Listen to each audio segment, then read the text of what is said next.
Hi అండి, అందరికీ నమస్కారం. నా పేరు సచ్చ. నేను కొత్తగా యూట్యూబ్ ఛానల్ స్టార్ట్ చేస్తున్నాను. ఇట్లు మీ సచ్చ అని. ప్లీజ్ సపోర్ట్ చేయండి అందరూ నన్ను. ఇట్లు మీ సచ్చ అని ఛానల్ ఈరోజు మొదటగా ప్రారంభిస్తున్నాను. ముందు గడపకి పసుపు రాసి బొట్లు పెట్టి, తులసమ్మకు కూడా పసుపు రాసి బొట్లు పెట్టి, గుమ్మం ముందు ముగ్గు వేసి ఈరోజు స్టార్ట్ చేద్దాం అనుకుంటున్నాను. ప్లీజ్ అందరూ సపోర్ట్ చేయండి. అందరూ సపోర్ట్ చేస్తారనుకుంటున్నాను. నేను ఫస్ట్ ముందుగా అన్నవరం ప్రసాదం తయారు చేసి చూపిస్తాను. దాంతో స్టార్ట్ చేస్తున్నాను యూట్యూబ్ ఛానల్. ఈరోజు అన్నవరం ప్రసాదం తయారు చేసే విధానం చూపిస్తున్నాను. ముందు పాన్ పెట్టుకోండి. పాన్లో 2 స్పూన్లు నెయ్యి వేసుకోండి. జీడిపప్పు కిస్మిస్ వేయించి తీసి పక్కన పెట్టుకోండి.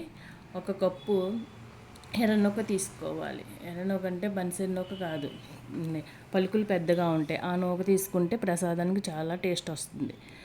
దాన్ని పాన్లో వేసి కొద్దిగా దోరగా వేయించుకోండి. తీసి పక్కన పెట్టుకోండి. 1 కప్పు నూకకి 4 కప్పుల వాటర్ వేసుకోవాలి. మనం కుక్కర్లో వేసి ఉడికించుకుంటే తొందరగా ఉడుకుతుంది, లేదంటే డైరెక్ట్గానే ఉడికించుకోవచ్చు. ఉడికిన తర్వాత దాన్ని 1 కప్పు నూకకి 1 కప్పు పంచదార, 1/2 కప్పు పాత బెల్లం తీసుకుని అందులో వేసుకుని దగ్గరికి అయ్యే వరకు తిప్పుకుంటూ ఉండాలి.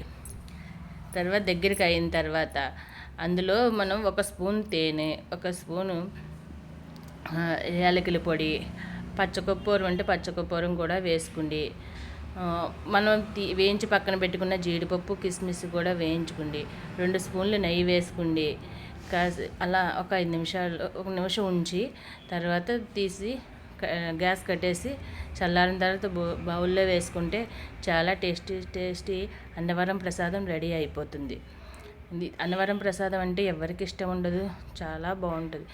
తిరుపతి లడ్డు తర్వాత అన్నవరం ప్రసాదానికి ప్రాముఖ్యత ఎక్కువ. Thank you for watching. Please like చేయండి, షేర్ చేయండి, సబ్స్క్రైబ్ చేసుకోండి.